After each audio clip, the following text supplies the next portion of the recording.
ஒரு மனிதன் 3 தடவை திருப்தியா சாப்பிட்டு ஆண்டவனை நினைப்பானா? கடவுளே இல்லைன்னு சொல்லுவாங்க. கோயிலுக்கு வருவாங்க.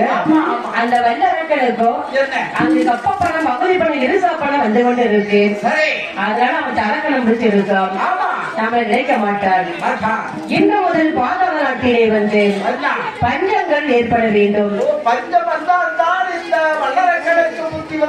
சரி, இறைக்கண்ட பகவான் இருந்தார்.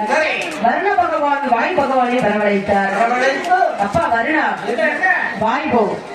இன்று முதல் பாதாள நாட்டிலே வந்து 12 வருட காலமாகவே பாதி மழை என்பதே பொழியக்கூடாது. பாதாள நாட்டிலே மழையை அடியோட பஞ்சங்கள் ஏற்பட வேண்டும். அதே வருண பகவான் வாய் பகவானிடத்திலே சொல்லவும், அதே மாதிரி பாதாள நாட்டிலே வந்து 12 வருட காலமாகவே பாதி மழை என்பது பொழியாமல் அந்த பாதாள நாட்டு மக்கள் எல்லாம் பஞ்சத்திலே வாடி கொண்டிருக்கின்றார். அவர் எப்படியே பஞ்சத்திலே வாடி கொண்டிருக்கின்றார்.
மச்சிறு வீட்டுல இருக்க குடியெல்லாம் உச்சிறு வீட்டுக்கு வருகின்றார்.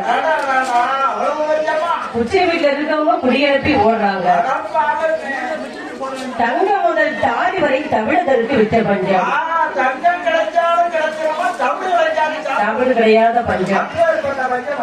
அப்படி பஞ்சத்திலே வாடிக்கொண்டே இருக்க மன்னனான வல்லரக்கன் பார்த்தான். மந்திரி வரவழைத்து, அப்பா மந்திரி, நம்முடைய வரவு செலவு கணக்கெல்லாம் எடுத்து பாரு. ஏகப்பட்ட வரவு செலவு கணக்கெல்லாம் குறைவா இருக்கு.